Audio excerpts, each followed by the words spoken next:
Welcome to Issues and Answers with Diane Kinderwater. Issues and Answers is presented as a public service to inform, educate, and better the lives of New Mexicans. And now, Issues and Answers with your host, Diane Kinderwater. Welcome to the program. I'm Diane Kinderwater. When we live in a high desert, there's nothing more precious than water. You know it and I know it, and we always pray for rain, don't we? I mean, I'm getting kind of tired of all the sunshine. We're so fortunate to have that, but it's the rain that we love and we need it. And especially we love the sound of it. If you've ever been up in Santa Fe and heard the Santa Fe River, oh, there's nothing more joyous than that, and it's so precious. Well, years back, that wasn't the case. Actually, the year 2007, the Santa Fe River was called America's most endangered river by America Rivers. That's all changed. And we're going to find out on this program why. What has changed? Well, what has changed is that we're learning more about watersheds, and specifically the Santa Fe Watershed.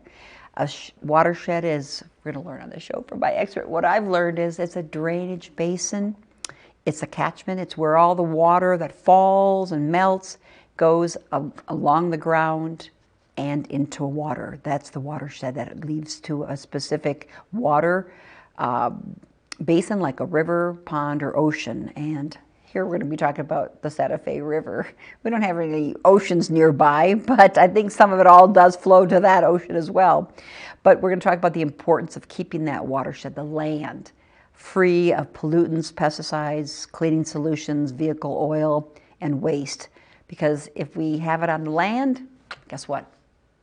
Yes, it's going to land up in our water. On Issues and Answers, we're going to do a two-part series about watersheds, the Santa Fe Watershed.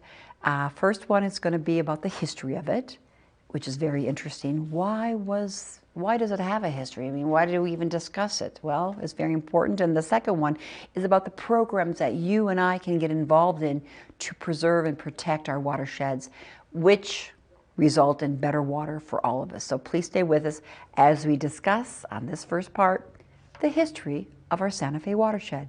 We'll be back right after this. Welcome back to the program. I'm Diane.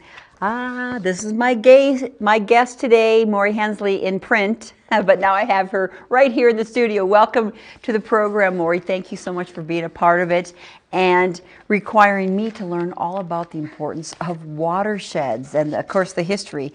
And we appreciate you and the Santa Fe Watershed for all you've been doing since 2007 to maintain our water. Thank you so much for having me on the program, Diane, and it's always a pleasure to get to talk about the Santa Fe Watershed and all of the watersheds that we can take part in stewarding together. You were on Irrigation Leader publication, right? You said a surprise? I was very surprised at that honor from a couple years ago, but it's very fun. Thank you for featuring that. We're going to talk a lot about water, but let's first say, for research on the show, and this is the first one we've ever done about watersheds. It's the first on Issues and Answers. What do people not know about watersheds? Let's start with that. Well, I think that you'd be surprised how many people don't know what a watershed is, and how many people may feel ashamed that they don't know what a watershed is, because it's something that we feel like, we should have known, we should have learned this in elementary school or something. And that's exactly how I felt when I looked at this topic. I emailed you saying, I had to look online and research what is the watershed. I mean, it's a basic, and we've heard the term. Exactly. But that with aquifers and with arroyos and reservoirs, they all kind of got intermixed in my mind, but they're not. And you're not alone. A lot of people confuse these terms, and for how important water is to our lives, we don't actually get the opportunity to learn about it a lot in schools, and that's something the Watershed Association is working on changing along with a lot of our other partners. But I will say that something that I think everyone should keep in mind about watersheds is that if you are on land, anywhere on land, you are in a watershed. Oh, that's cute. Then you were thinking it should be called a land shed, yeah, right? Well, the reason that it's called a watershed, a lot of people think that it's a shed that holds our water, but it's actually I knew it wasn't that.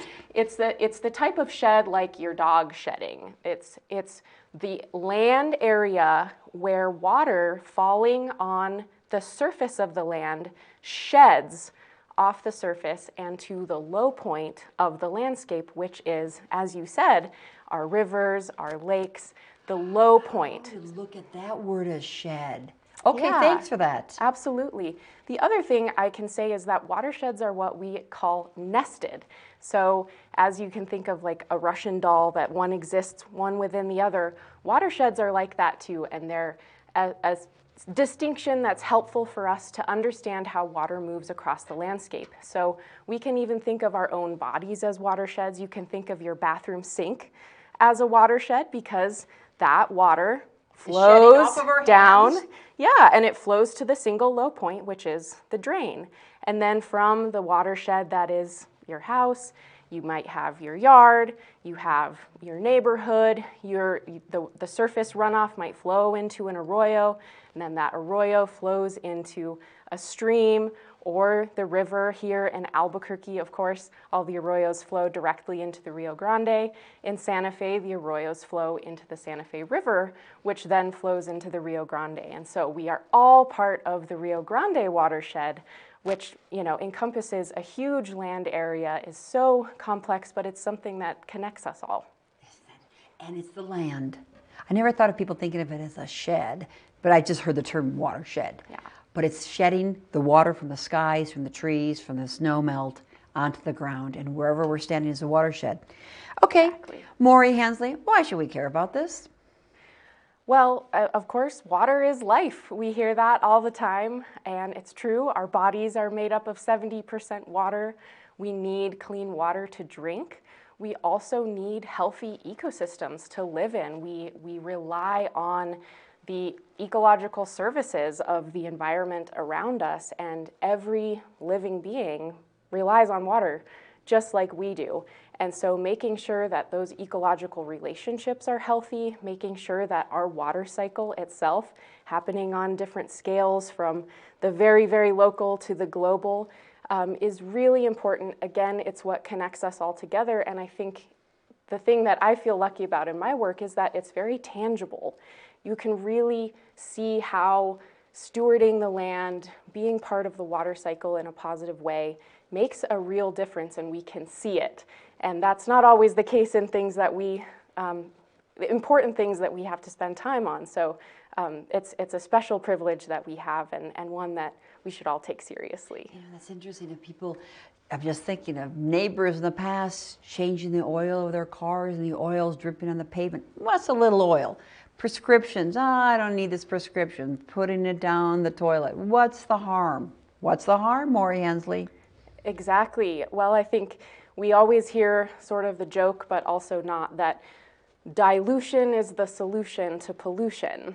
And Wait. Dilution is the solution. Okay, To if you pollution. dilute it, okay, it's not But so the bad. opposite of that is that, of course, concentration of pollutants makes things really bad. And so as, one person dumping their prescriptions down the toilet, one person changing their oil, yeah, it might kill the plants around that area, but it's not going to cause a huge amount of harm. But when you have millions of people doing that, or billions of people around the world not thinking about what's happening to this after I don't see it anymore, what's happening to my wastewater, what's happening when I flush the toilet, what's happening when I throw this thing away, what's happening when I go and dump it somewhere, because things don't just disappear with a magic wand. As we know, they linger and they break down, they enter the nutrient cycles, whether we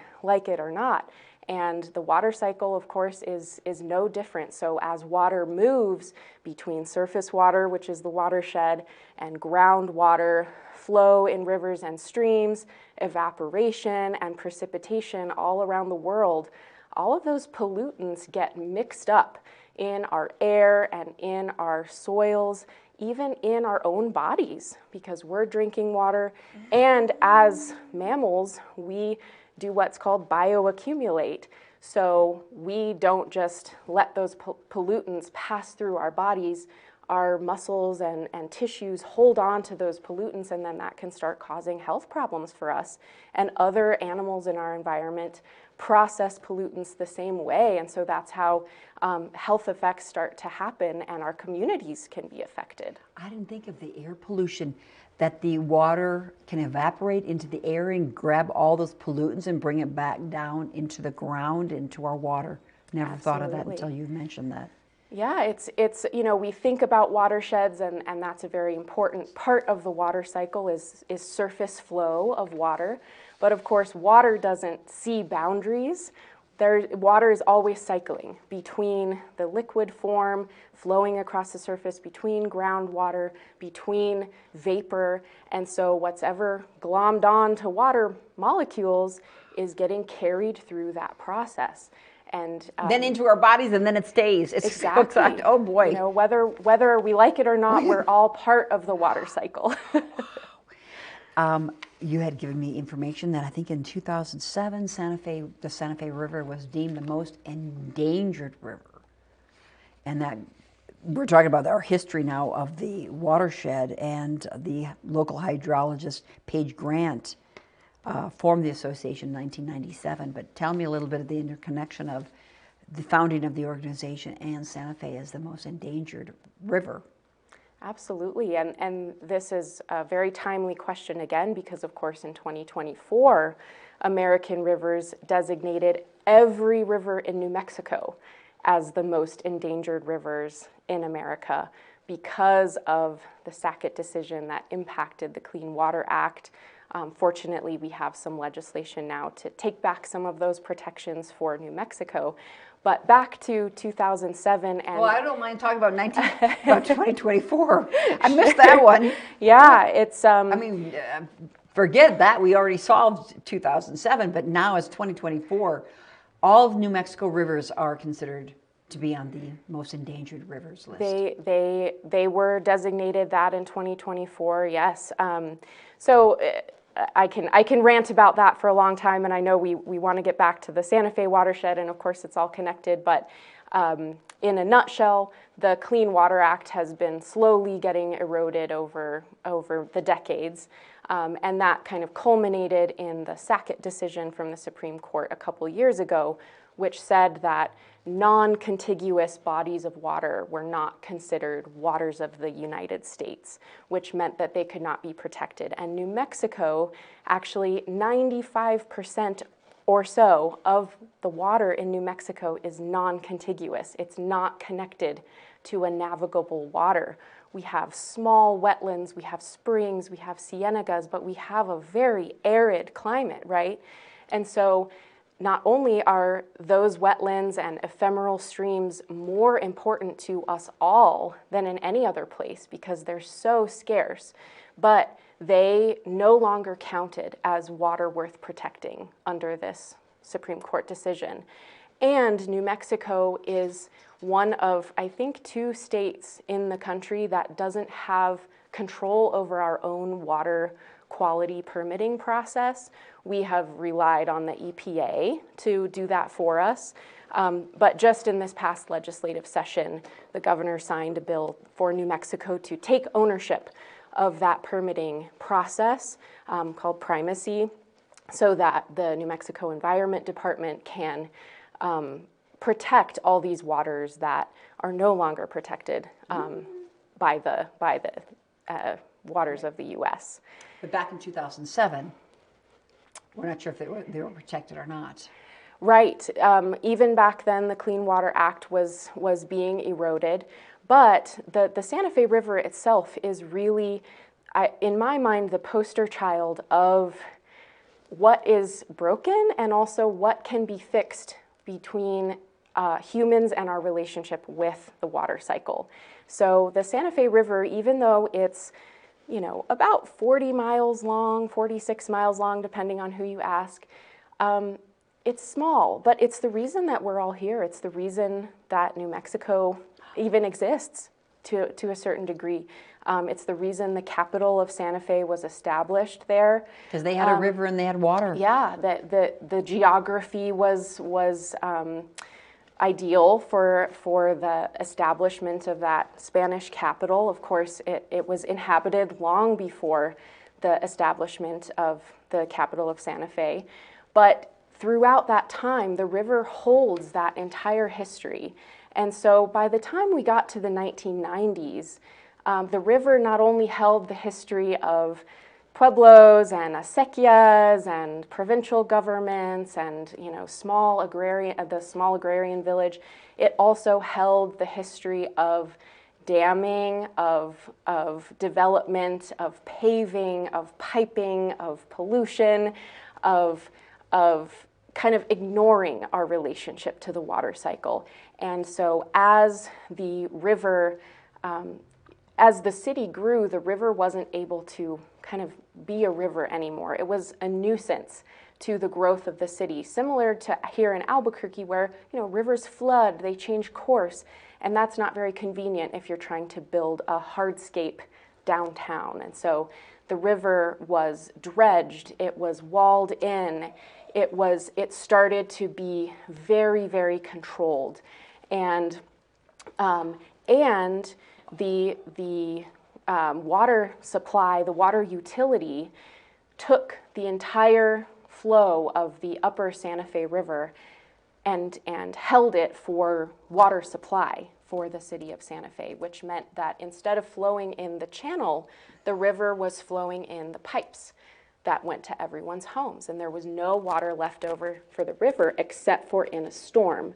The river became the city's storm drain. Like a ditch. It was just a ditch. I saw that. Yeah. I never saw water in it. Exactly. And I was born in Santa Fe, and I remember growing up and thinking the Santa Fe River was such a joke. It was never running, and because it was never running, because it was overrun with weeds, no one was taking care of it, it was just in people's backyards and was a nuisance, people would dump.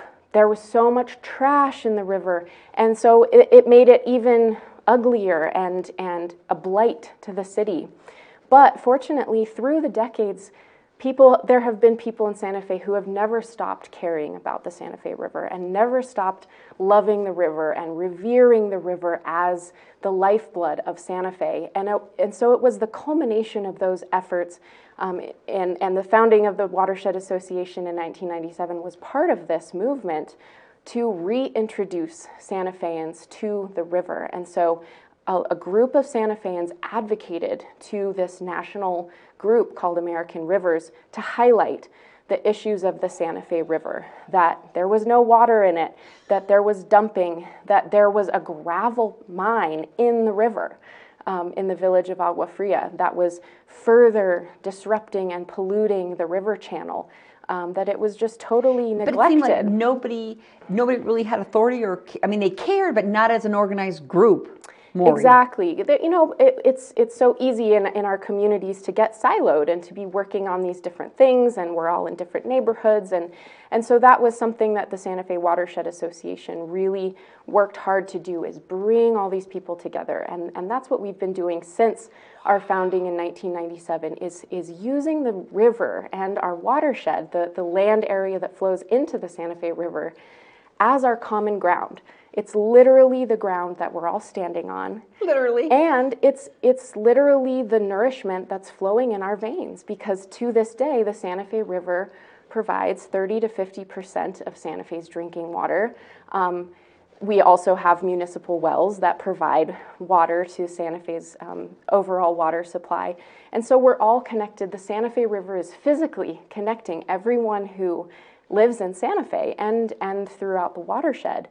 And so coming together led to this designation in 2007, that the river, because of these myriad challenges, deserved the designation of most endangered river.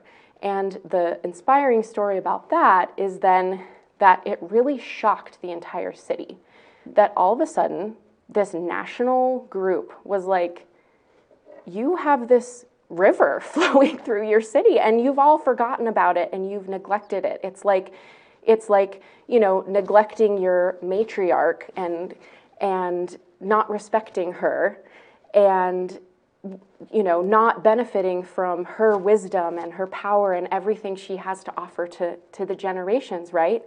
And so it woke Santa Feans up to the reality that we had this really special thing, and we had all of these community members who have been working for decades to recenter the river and think about how the river can reintroduce us to the water cycle too.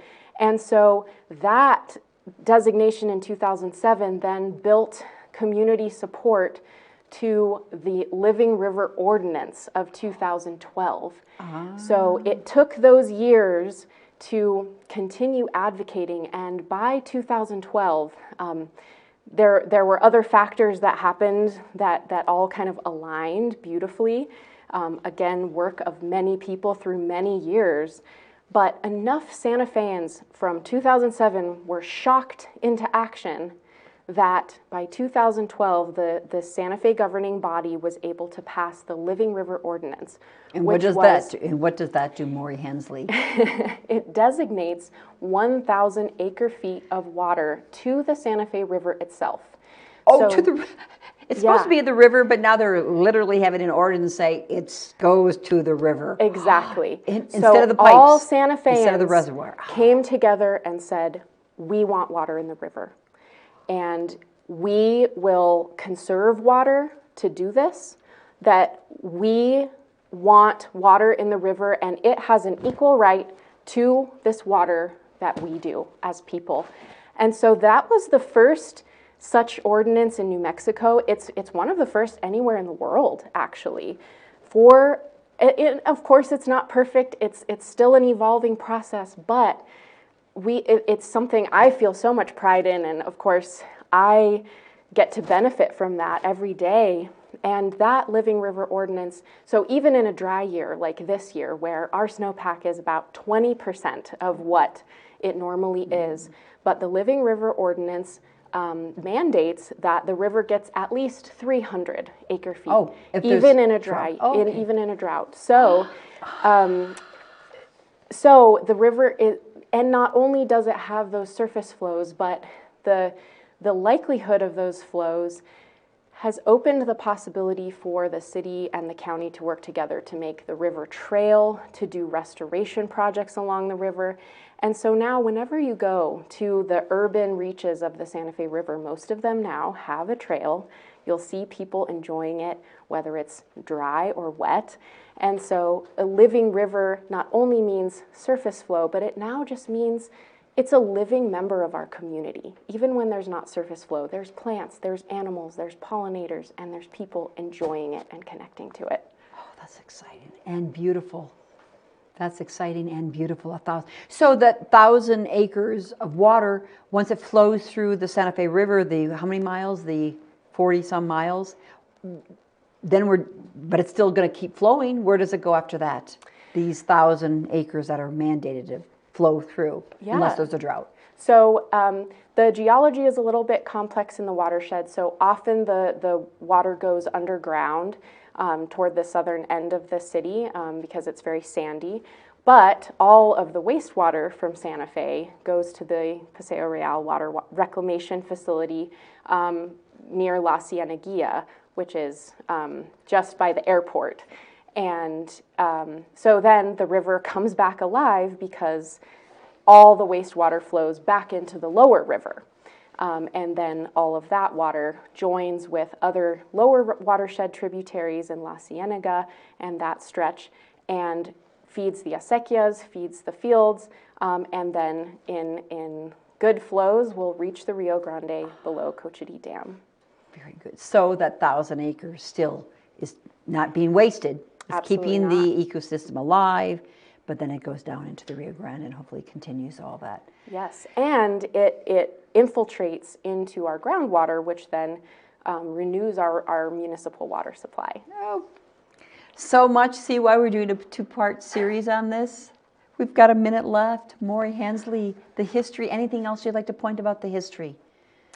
I think for me, getting to be part of this organization and be part of this story is so humbling, but it's something that everyone in our community can do, is look around at the care and the passion that people have been devoting to our water for generations and generations, that all we have to do is tap into that and join that. And you have an event on May 10th? Tell me a little bit about that. A lot of events on another program. We're going to talk about all the pours. But on May 10th, what's going on? Thank you. That is Love Your Watershed Day at DeVargas Park. So come celebrate the Santa Fe Watershed with us. We have educational activities and a big river cleanup. And where's that again? DeVargas Park, just in downtown Santa Fe. Love Your Watershed. How many years have we had that, Maury Hensley? This is actually only the third year. It was Love Your River Day in February, and we decided to move it to May to celebrate Las Limpias, kind of that spring cleaning of our waterways. Love Your Watershed. That is cute. I've heard of other love, but Love Your Watershed, wow. And the next program, what are we going to be talking about? Well, I will follow your lead, but I think we'll dive into some of the Watershed Association's programming. Like Love Your Watershed, like Adopt Your Watershed, Adopt an Arroyo, educational programs and whatnot. And we're going to talk about the 3 different sections of our watershed, right? Sure. Up, middle, lower, middle, and upper. And the uppers we're concerned with because of restoration, the forest fires and the winds, and especially in a drought year. That all affects our watershed. And again, gets down to affecting us. Absolutely. Maury Hensley, you're just a delight. What a great story. I mean, what passion she has, but passion that kind of stir in each of us, saying that, yes, we should love our watershed. If we love ourselves, we should love our watershed. Thanks for watching the program. I'm Diane Kinderwater. We'll see you next time. Bye-bye. Issues and Answers with your host Diane Kinderwater is presented as a public service to inform, educate, and better the lives of New Mexicans. To comment on today's program, email us at info@kchftv.org or call us at 505-345-1991. Join us again for Issues and Answers with Diane Kinderwater.